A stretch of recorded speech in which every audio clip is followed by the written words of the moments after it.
नमस्कार दोस्तों, आप सभी का स्वागत है। आज की ये मोटिवेशनल स्टोरी ईमान का ज्ञान बताएगी।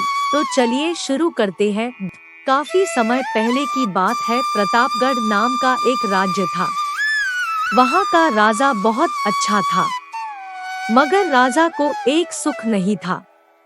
वह यह कि उसके कोई भी संतान नहीं थी और वह चाहता था कि अब वह राज्य के अंदर किसी योग्य बच्चे को गोद ले, ताकि वह उसका उत्तराधिकारी बन सके और आगे की बागडोर को सुचारू रूप से चला सके। और इसी को देखते हुए राजा ने राज्य में घोषणा करवा दी कि सभी बच्चे राजमहल में एकत्रित हो जाए। ऐसा ही हुआ। राजा ने सभी बच्चों को पौधे लगाने के लिए भिन्न भिन्न प्रकार के बीज दिए और कहा कि अब हम 6 महीने बाद मिलेंगे और देखेंगे कि किसका पौधा सबसे अच्छा होगा। 1 महीना बीत जाने के बाद भी एक बच्चा ऐसा था जिसके गमले में वह बीज अभी तक नहीं फूटा था, लेकिन वह रोज उसकी देखभाल करता था और रोज पौधे को पानी देता था। देखते ही देखते 3 महीने बीत गए। बच्चा परेशान हो गया। तभी उसकी माँ ने कहा कि बेटा धैर्य रखो, कुछ बीजों को फलने में ज्यादा वक्त लगता है। और वह पौधे को सींचता रहा। 6 महीने हो गए। राजा के पास जाने का समय आ चुका था, लेकिन वह डरा हुआ था कि सभी बच्चों के गमलों में तो पौधे होंगे और उसका गमला खाली होगा। लेकिन वह बच्चा ईमानदार था और सारे बच्चे राजमहल में आ चुके थे।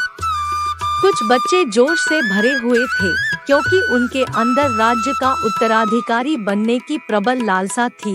अब राजा ने आदेश दिया, सभी बच्चे अपने अपने गमले दिखाने लगे, मगर एक बच्चा सहमा हुआ था क्योंकि उसका गमला खाली था। तभी राजा की नजर उस गमले पर गई। उसने पूछा, तुम्हारा गमला तो खाली है। तो उसने कहा, लेकिन मैंने इस गमले की 6 महीने तक देखभाल की है। राजा उसकी ईमानदारी से खुश था कि उसका गमला खाली है, फिर भी वह हिम्मत करके यहाँ आ तो गया।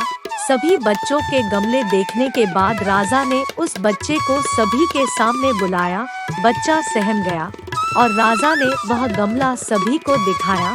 सभी बच्चे जोर से हंसने लगे। राजा ने कहा, शांत हो जाइए, इतने खुश मत होइए। आप सभी के पास जो पौधे हैं वो सब बंजर है।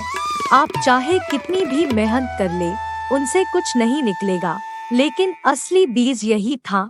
राजा उसकी ईमानदारी से बेहद खुश हुआ और उस बच्चे को राज्य का उत्तराधिकारी बना दिया गया। लेकिन हमें इस कहानी से क्या सीखने को मिला? मेरे हिसाब से अपने अंदर ईमानदारी का होना बहुत जरूरी है। अगर हम खुद के साथ ईमानदार हैं, तो जीवन के किसी न किसी पड़ाव में सफल हो ही जाएंगे, क्योंकि हमारी औकात हमें ही पता होती है। हम खुद को पागल बनाकर खुद का ही नुकसान करते हैं।